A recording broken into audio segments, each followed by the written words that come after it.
Yesterday, tens of thousands of people marched through Minneapolis to protest the ICE shooting of Renee Good. It was one of more than 1,000 rallies planned nationwide this weekend, but community members have been practicing another form of resistance as well.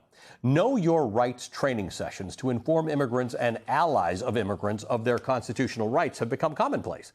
Church basements, libraries, and community centers have become gathering places where immigrants prepare for the reality that their lives may be upended at a moment's notice. They fill out forms to designate caretakers. They memorize phone numbers. They save money for potential attorney's fees. They organize their documents. At these trainings, immigration advocates teach community members how to interact with ICE agents, to properly document ICE activities, and how to show up as observers and potentially intervene as immigration raids unfold. A tactic that's become commonplace is to blow whistles and honk car horns to alert the area that ICE officers are present. Just before the shooting death of Renee Good, the sound of whistles filled the air.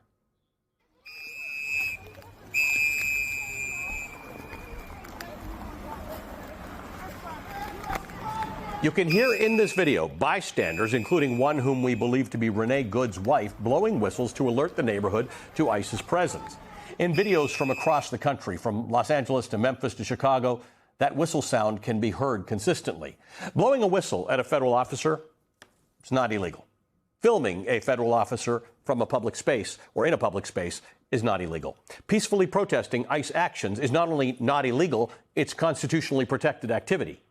These should be safe legal practices. In a written statement provided to Minnesota Public Radio, Becca Good, Renee Good's wife, said, quote, "On Wednesday, January 7th, we stopped to support our neighbors. We had whistles. They had guns." Joining me now in Minnesota is the Democratic State Representative Aisha Gomez. Her district includes parts of South Minneapolis. Representative Gomez, good to see you. Thank you for being with us. You've been at these locations where ICE agents are staged. You've had a whistle yourself. You've had firsthand interactions with ICE during your advocacy efforts. Bring us up to speed on what these tactics involve and how they work. Yeah, thank you so much. I mean, you covered it. We live in a democracy. We have a constitution that protects us when we are going about our days. We are allowed to peaceably assemble. We are allowed to use the public roadways. We are allowed to petition our government for the redress of grievances. I've been wearing my whistle, like many people in my community, for the last 5 weeks as we have basically been invaded by secret police who are masked, who have no accountability to this community. We have no idea who these people are. And so, you know, you talked about it. The thing is that when I just feel so strongly, Velshi, that we are in a critical moment for our country, for our democracy. And I personally am, and the community that I'm a part of, we are committed to showing up for our neighbors and showing up for each other. And so the sound of whistles and horns in my part of town in Minneapolis has become this siren sound. You go running when you hear these things. And, you know, I would just encourage every community across this country. We weren't expecting this. We weren't expecting thousands of violent, heavily armed, masked agents to come and execute our community members in the streets, to shoot her in her face through a window, through a windshield. I mean, nobody could expect this. But the thing is that in the face of an authoritarian threat, that is what we are seeing. This is an authoritarian regime on the march.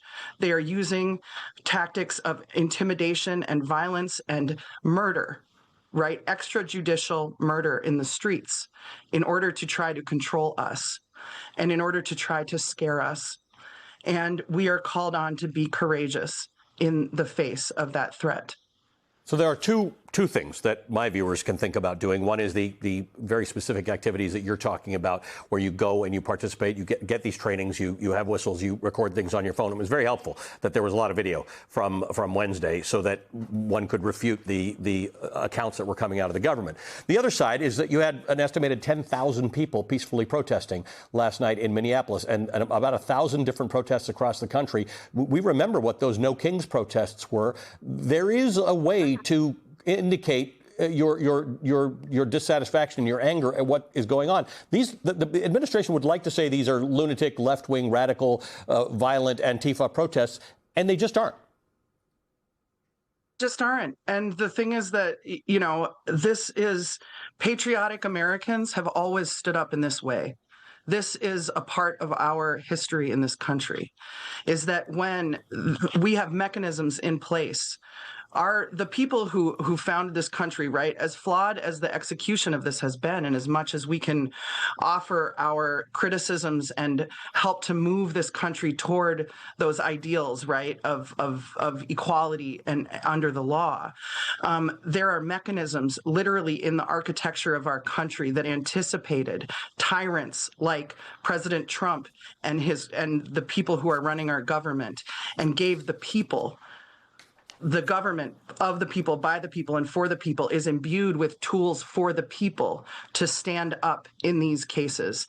And it is incumbent on all of us to do that in these times. I mean, it is our obligation. And I just think that our grandkids and great-grandkids are going to be asking us what we were doing in this time. Right, and whatever that is, because that might be different for different people, for a state representative, Absolutely. for somebody for anybody, it might be different. But the answer to your grandchildren cannot be nothing. That's right. That's right. And so, you know, we do have people like Renee who are out in the streets warning their neighbors of these masked secret police on the prowl. And we have other things happening. You know, I have a friend, I mean, these ICE agents, they left a 7-year-old child. This was weeks ago. They broke down a door, an apartment door, and took parents and left a 7-year-old child alone in an apartment. Okay. I have a friend who's a handyman, and he went out and he fixed the door. People are, you know, we had Greg Bovino and his shock troops go at high school dismissal time the same day that they went directly from the site of an execution of Renee Good. What they did next, they went to a high school at dismissal time and maced everyone. Okay, we have people who are ensuring that our schools have been closed since then. Okay.